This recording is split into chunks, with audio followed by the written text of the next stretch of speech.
What up, what up? Welcome on into Inside Baylor Sports, the official daily podcast of Baylor Athletics. On today's show, we visit with assistant coach Sadie Edwards from Baylor women's basketball. We'll also discuss this past weekend in Baylor sports and look ahead to a busy Easter weekend of Baylor Athletics action coming on up. All that and more coming up on the show. Don't forget, you can catch Inside Baylor Sports every weekday. You can also watch the video version for free over at BaylorPlus.com and on the Baylor Athletics YouTube channel. Like, subscribe, rate, and review the pod. And follow Baylor Plus today on X, Instagram, TikTok, and Facebook. It's the official content network of Baylor Athletics. Think Netflix for your Baylor Bears. Download the app on your mobile device and sign up for your free 7-day trial today at BaylorPlus.com. It's Thursday, March 28, 2024. Justin Hoff alongside Corey Bolts. And Corey, special shout out to my daughter, Hayden. She's turning the big 1-2 today. Do you remember? Let's go. I love that. 12. I feel like 12 is a big one. It's that weird stage where you're right before a teenager and it's like you're kind of preteen excitement. So that's awesome. That's awesome. How are we celebrating? What are we doing? Well, definitely got a cake and things like that. I was going to say that when you turn 12 or those teenage years, that's kind of the last hurrah of fun birthdays in terms of gifts, I would say, because you can't buy the gifts at that age. But as you get older, you start to earn income and get a job, hopefully. Then you can buy some gifts. Yes, you're going to get them from friends, but that is the age of you have to rely on others to get you gifts. And so, you know how those birthdays go where you buy yourself a gift. You've done it before. I know I definitely have. But I feel like we got to give some better love to your daughter here because technically she can't start working until she's like 15, 16. I don't know what the real rules are, but a little bit earlier. So I feel she has a larger window than you're allowing here for when y'all can still hook her up before it's her buying her own gifts. That's all I'm saying. Okay. Well, I know one of our sponsors, HEB. I'd love for her to work there. Okay. Love for her to work there. Maybe one day here in a couple of years. All right. Let's get into sports here. Busy weekend coming up in Baylor Athletics. Most notably, Baylor women's basketball heading to Portland, Sweet 16 to face off against the number 1 seeded USC Trojans. Corey, let's look back at the weekend. What did you make of Sunday's performance against Virginia Tech? One of the things I loved about Sunday, and I mean, our team had me on pins and needles. The stress watching on TV, I can't imagine what it was like in real life. But what I appreciated and enjoyed watching is you never saw a moment in that game where the team stopped fighting. They were fighting start to finish. And it's like you could see in them that they knew they could win. There wasn't this defeated mindset, or at least it didn't appear to be a defeated mindset when they would go down or Virginia Tech would make a run. And it's challenging, when you're playing at VT's home and their fans and all of that. But you saw a fight and you saw resilience and a grit in the team. And that's one of the things that I think is so critical when you start talking about being able to be successful in the postseason and the grind that the postseason is and the fact that it's taking everybody. Another thing that I loved, and you saw Coach Tony, there are great clips of Coach Tony yelling Jada's name at the end of the game after they won. But another thing that I love is that you're seeing people play the role that's needed and you're seeing people blossom in those roles. And Jada Walker is a great example of that. I mean, she was phenomenal, had an amazing game. I love the Baylor Plus feature with her mom and her mom talking about some different things as well. And it was cool to be able to see all that. But man, to think about the people that prior to now, if you would have asked about the women's basketball team, I'm not sure how many people would have mentioned Jada's name. And as we've gotten into postseason and as she's continuing to be a difference maker for the team and on the court, you're seeing the impact that she can have. You're seeing the impact that others can have on the team that may not be your front-facing people. And it just speaks to exactly what we've talked about regarding this team all season, that there is such great depth on this team. And there's so many people on the team that can be contributors. So if people are showing up and playing their roles and doing their jobs, this team can continue to be successful. But in addition to all of that, they're going to have the fight, because competition is going to continue to get more and more tough. And that means that games will be more and more close. And with that, we can't break when we start getting behind or a team goes on a run. We have to stay resilient. We have to keep fighting and then put ourselves in a position to be able to win once we see 0-0-0 on the scoreboard. Games are going to get closer. My fingernails. I'm about to be in the quick here. Not a good situation coming up. Yeah, I love sport for this reason. I love close games, but it is extremely nerve-wracking to be in close games because you're on this emotional roller coaster of what's going to happen, what's going to happen. And you're right, Justin, it's those nerves of we really want this for them. We know how hard those women work. We know how hard the coaches and Coach Nikki work, and we want nothing more than to see them be successful. So it'll be fun. It'll be fun. I hate that I won't be able to physically be there yelling because I'll be here, as you and the listeners know, with softball. But I'm excited, man. So excited about what they'll be able to do this weekend. And I think Sunday proved that there's a team of people that are going to fight to the finish. Yeah, and you get to see the thrill of victory and the agony of defeat all through the weekend, and that's part of sport, and sportsmanship and kind of how you handle all that. But yeah, loved what you talked about with Jada and just some of the resiliency they had. Not to get super philosophical, but that's why I love sport, and that's probably why we're in it. You think about if you're playing in middle school to high school, and obviously a select few go to college, and then you leave and you get a big person job, right? And it's those challenges. Even Jada. I mean, Jada's a perfect example. The first couple minutes, she gets 2 fouls. That second foul, I wasn't a fan of that second foul, but in any event, she gets it. And so you could be down in the dumps, hard day at work, yada, yada, yada. Well, the second half, she had a new perspective, right? She showed up. She played her best. She was focused. Her teammates were about her. And there's so many pieces of sports that can relate to real life. And sometimes I think some people will want to separate the two because sports like entertainment and it's something that's like not that serious, but it's something separate. But those two can intersect really well. And that's why if you play sports at any level, it can be such an incredible advantage when you get to the real world because you have this built-in clock and ability to battle through adversity and without hitting the eject button right away. Absolutely. And I love that you bring that up, Justin, because we talk a lot about that with our student athletes. Think about some of the conversations we have with them as we're preparing them for job interviews and how they can talk about the experiences that they've had in sport and how that's transferable and relatable to real world. But even thinking about my personal experiences and the things that I learned about myself and the different character traits that were able to be developed and strengthened through my experience and time as a student athlete.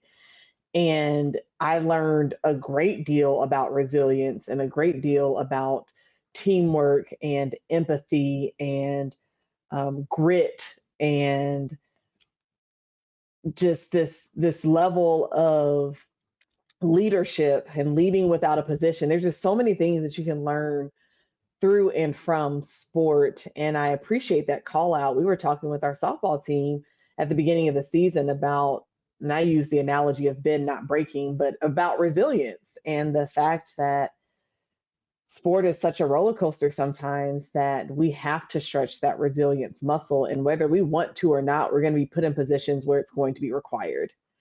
And man, to be able to master that skill at this stage in your journey, to then be able to leverage it when you're in your workplace or doing things 5, 10, 15, 20 years down the road, that'll bode well for our young men and our young women. So I love that you drew that connection there because it's so true. And we got a great example of that through Jada in Sunday's game.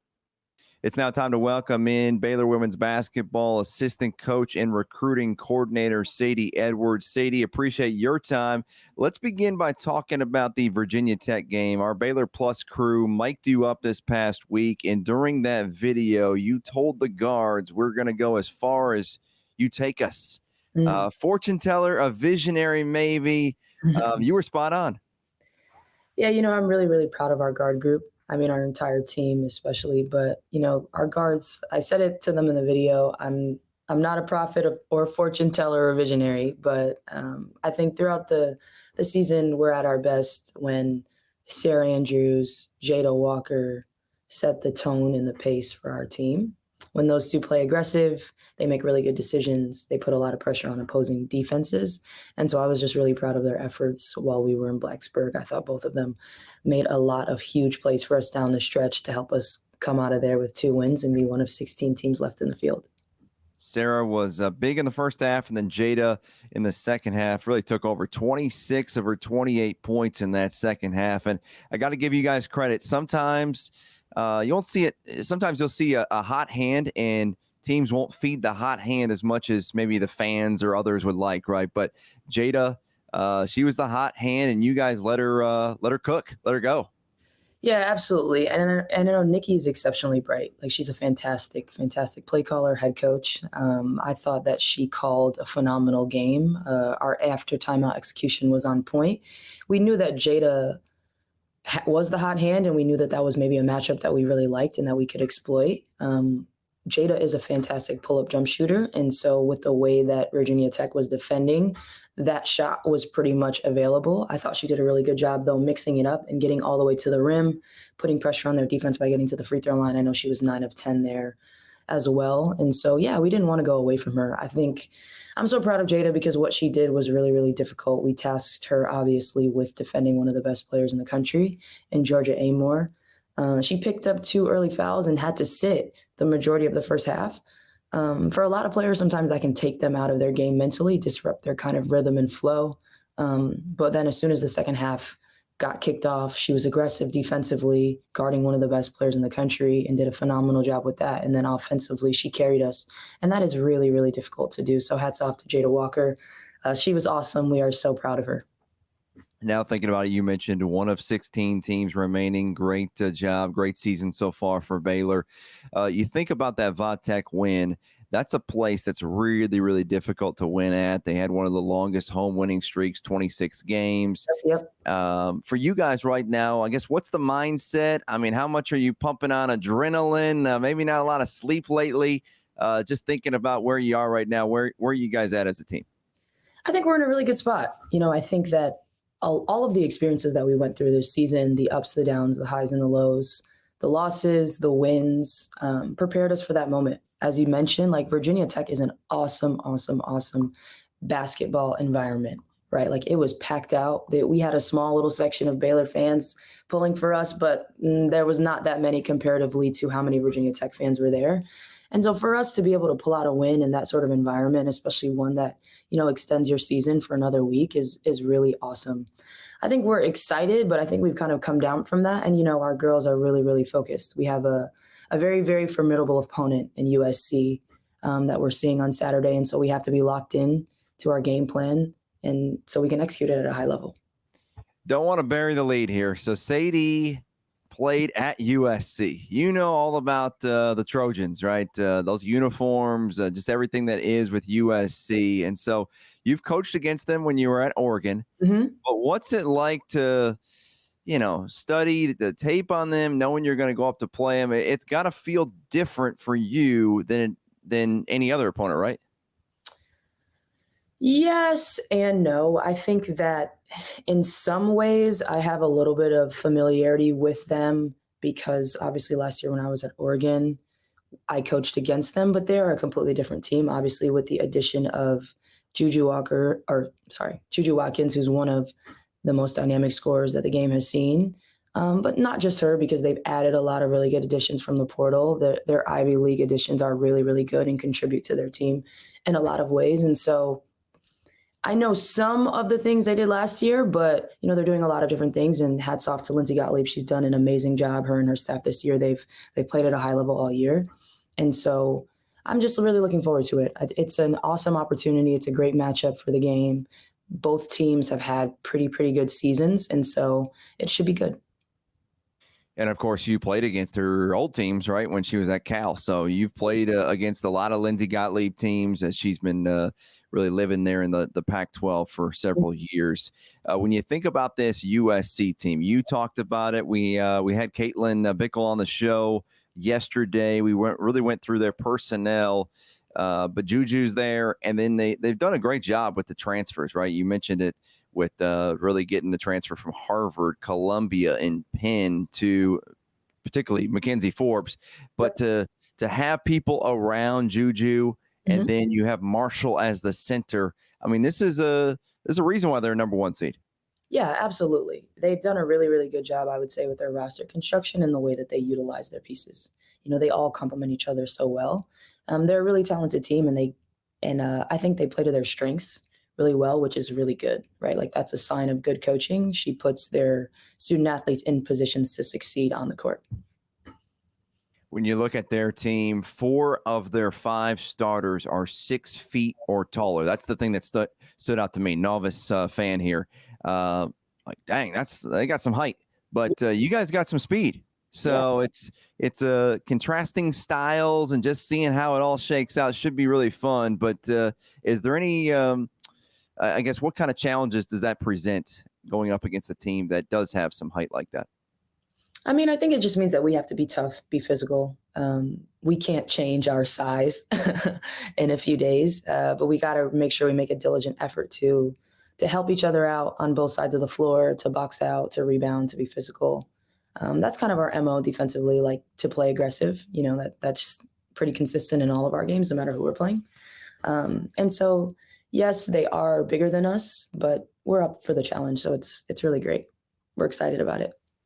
When you think about just women's sports, and you think about that entirely, women's basketball is the leader of that, right? And you think about all the ratings. Obviously, you got Caitlin Clark out there, but it's more than just her. It's the teams and the competition, and the fact that there's parity now, and all those pieces. I really think the parity piece is a huge one, because the men's game's had that for a long time, and now the women's game has parity. And I think this weekend could be a little wacky in terms of some teams, some upsets, and hopefully the Baylor Bears are a part of that. But just how strong is the women's game right now, in your opinion, looking at it as a whole? I think it's stronger than ever before. I think you hit on a really, really great point in terms of seeing parity. I think that the distribution of talent stretches farther than it ever has. There's a lot of really good players at a lot of different schools, and individual talent or collective talent, it has elevated our game across the board. I think that the interest and investment in women's basketball is at an all-time high. We are so lucky in a lot of ways to be the direct beneficiaries of that. You see it with the TV ratings. You see it with the sellout crowds. I'm pretty sure like almost all the teams that hosted the first 2 rounds had sellouts, which is awesome, right? Like, it was a really tough environment that we played in Blacksburg because of the interest in women's basketball, right? Like, there was like 10,000 people at the game. It's amazing. It's incredible. There's so much individual talent at a lot of different teams, but then there's a lot of teams that have had success with a more by committee approach. I think that the game is in such a strong place. If you put the game on, if you watch, the quality of our product is outstanding. There's high level players, high level coaching, execution, after timeout execution. We're seeing different styles of defense. It's just an exciting time to be a women's basketball fan. I'm so glad that we are one of the 16 teams left in the field. We are so blessed, but there's no bad teams left in the field, right? Like, there's some outstanding talent, outstanding coaching, and we're just excited to be amongst the elite. Well, Sadie, really appreciate your time. Good luck up there in Portland. And really appreciate you and just everything you're doing for our program. Yeah, no problem. Thanks, Justin. Loved having that conversation with Sadie. All business, focused on winning, and love to hear that and see that from her. A really good addition for Nikki Cowan and her crew this past year. And so for Sadie Edwards, we had talked about it in the interview. She played at USC. That's her alma mater, right? And when you think about it, I wonder how many, I didn't ask her this, Corey, but I wonder how many games she had seen of USC before she learned that they were our opponent. Obviously, once you find out they're the opponent, you try to watch as many games as possible. But I know this much. whether it's your hometown team, your favorite team on the East Coast, West Coast, usually there's a team somewhere that you have a spot for, right? And you follow them and watch them some. And I'm guessing she might have done that with them. Yeah, I would think so. You keep track of them in some way, so you have a pulse of how they're doing, who their players are, what it's looking like, and typically the alma mater that holds a special place in your heart. I still have alerts on my phone for Georgia football, Georgia basketball. Like there's a certain place there. So I wonder. That's an interesting thought there, Justin. I do though appreciate her mindset and the fact that, like you mentioned, she's all business. We are going in, we're going to win. And a lot of the times when we're going on these road trips and we're trying to help our student athletes focus, we use that language. This is a business trip. We're going to accomplish a mission. Yes, you might be going somewhere nice. Yes, you might be able to play somewhere fun. But at the end of the day, we are going to execute our plan with the purpose of winning this game. And that is our focus of this trip. So I think that that's an important mindset for our team, our coaches to have as they continue to make steps towards their ultimate goal of being champions at the end of the season.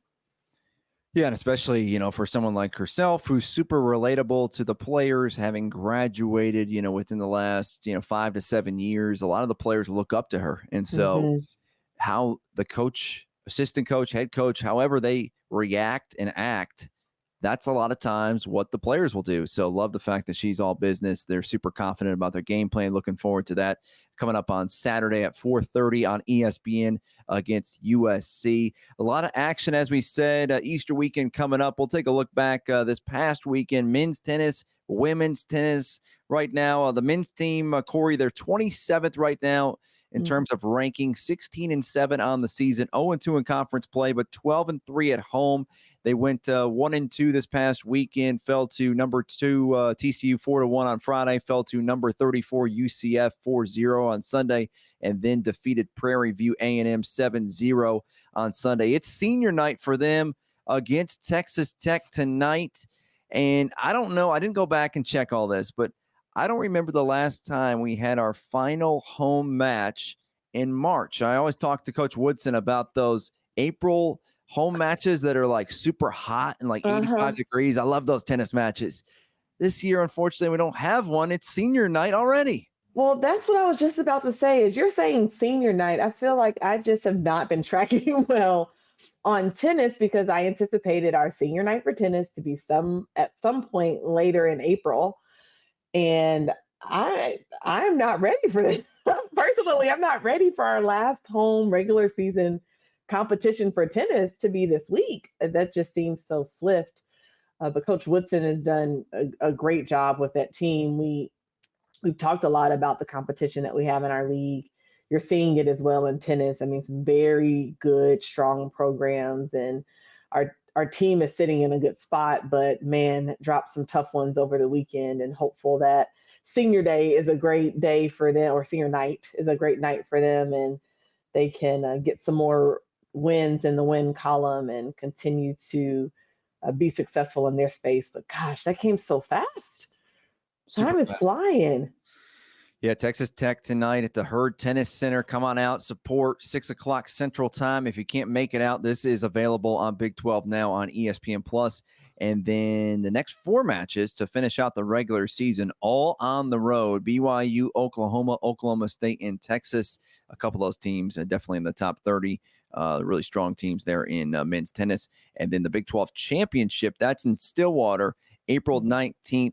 Through April 21st. So it's that time of the year, the April showers, all that good stuff. We're almost turning, into April here. And of course, men's tennis finishing out their regular season at home tonight. Women's tennis, they're 31st right now in the rankings, 15-6 on the season, 7-1 in conference play. Been doing great there. 5-2 win over Iowa State on Friday and a 4-3 win over Kansas on Sunday. They're doing what it takes to win. Really impressed with that 7-1 conference record.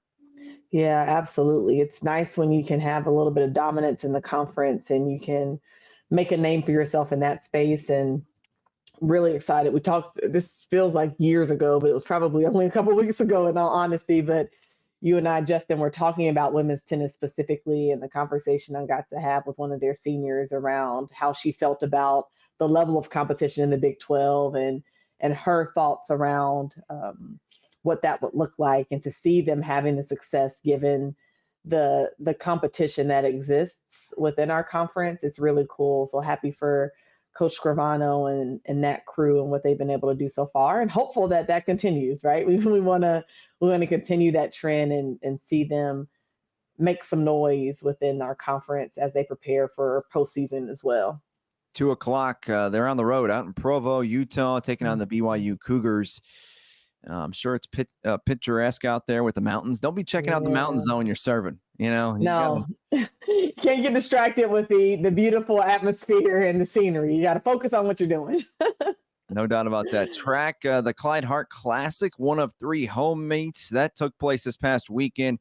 Getting warmed up on our new track out there, the first official meet for that. They're back in action this weekend as well. Softball, a big weekend for them. Currently 10th in the RPI, just had such a difficult schedule this season. 17-11 overall, 1-8 in conference play with that super difficult schedule. Baylor also still ranked in most of the top 25 polls. Swept by Oklahoma this weekend, but an opportunity Thursday, Friday, Saturday with Easter weekend. Iowa State coming into town, 6:30 tonight, Corey. A great opportunity to get back out there. No midweek game with the Thursday game instead of Friday. So a great shot against the Cyclones this week. Yep, absolutely. And for all of those that may need something to do Thursday, Friday, Saturday, especially Friday, with many observing Good Friday, we would love to see y'all out at any of the sporting events that's going on at Baylor this weekend, honestly. But selfishly, love to see you support our softball friends and cheer them on to success against Iowa State. It should be a fun weekend. And I think, Justin, to your point about us not having the midweek, I think that extra day of rest, recalibration will be good for the team as they head into this next conference series. So should be fun. As for Baylor baseball, also in action. So on Thursday, Friday, Saturday, I mean, it's softball and baseball. So you can kind of check them both out. Yep. Really closely together, which is super convenient having those two next door. Really, but baseball, they're 8-16 on the season right now, 3-6 in conference play. They defeated Texas in extra innings on Friday night in 11 innings, 4-3, and then fell to the Longhorns on Saturday and Sunday. Also fell to UTSA on Tuesday night, 9-7. They welcome in Cincinnati into town Thursday, Friday, Saturday. And once again, we're still seeing some of that. It takes a long time for us to get through the whole year of all these new programs, but this will be Cincinnati's first opportunity to play in Waco as Big 12 conference members. Yeah, it should be fun. Cincinnati's an interesting one for me because prior to me working at Baylor, my granny, who's lived in Cincinnati my whole life, huge Cincinnati fan. So as they were preparing to transition into our conference, I sent her a little note and I said, "Hey, Granny, now you need to be cheering for the Baylor Bears and wearing your green and gold. I don't want any of that Cincy stuff." But it's been fun because she loves all things Baylor at this point.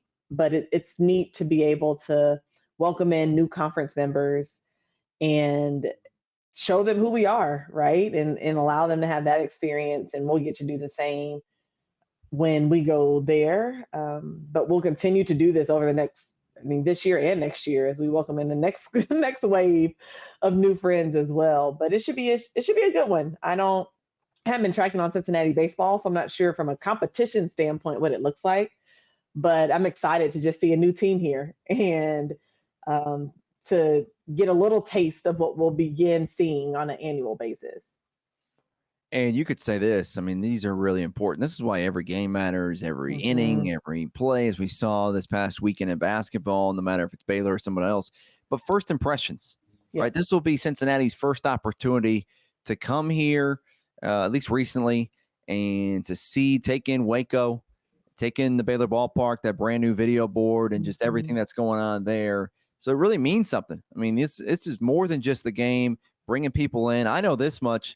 When I was working in Morgantown, when I came to a sporting event in Waco, that was a big reason why I work at Baylor. You know, you got to see what it was like here. You take in the atmosphere. You're around the town. You start to learn more about Baylor, and you're like, wow, I could probably work here.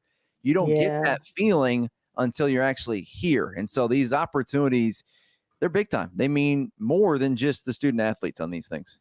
Yeah, and then that's a good point too, Justin. I'm thinking about the trip we just had over the weekend with softball, and I was on that trip to Oklahoma, and I got to visit with their sport admin and tour facilities and all of that. And it's an opportunity when people are visiting your campus to show them who we are, to show them who you are. And I didn't think about it from the standpoint of also planting seeds for future people, but that's a great perspective as well.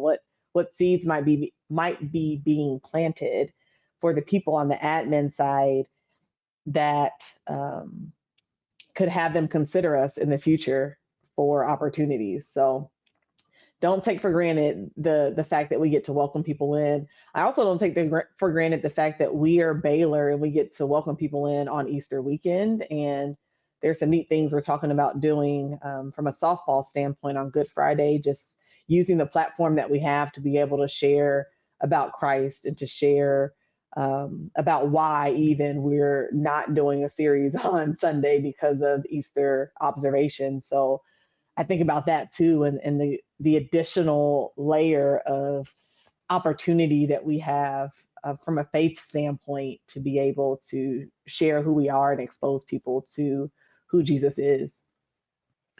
Absolutely. And just to finish out all the sports, acrobatics and tumbling, they scored a season high 281.6 in Sioux Falls, South Dakota. That's pretty good, Corey. Anything over 280 is really, really good. But number one in the land is Baylor Acrobatics and Tumbling, holding on to that top spot. Perfect 7-0 on the season. They have just one remaining regular season match left. That's up in Oregon. And then they will take on, we'll have the championships, the national championships at the end of April in Fairmount, West Virginia. So looking forward to that. And also women's golf, they're in action out in Phoenix, Arizona, beginning today. So a lot going on, Corey. It's a great time of the year. A couple of our sports have now finished. You think about football and soccer and volleyball and cross country on both sides, and indoor and outdoor track and field, and men's basketball. And we're hoping that women's basketball has another weekend left in them. That's right. Let's keep getting the wins. That's right. We want them to keep playing for sure. But this is the time of year where everybody's in action for the most part. And it's fun if you're a Baylor fan because there's lots of Baylor sports to be able to take in. But it's also a time where we as administrators are really trying to lean in and make sure that our students feel supported because they're being pulled in so many different directions. You're a couple weeks from the end of the semester, so academics is picking up as well. And we're just trying to make sure that we're supporting them well as they strive to do what they need to do academically, but also strive to be as successful as possible athletically. Spring football also in action. They got underway last week. And so tomorrow's show with Jerry Hill, we'll talk some spring football. He's been at some practices, get you some updates there, and also preview the Big 12 Equestrian Championships that are hosted here in Waco this weekend, beginning Friday and Saturday.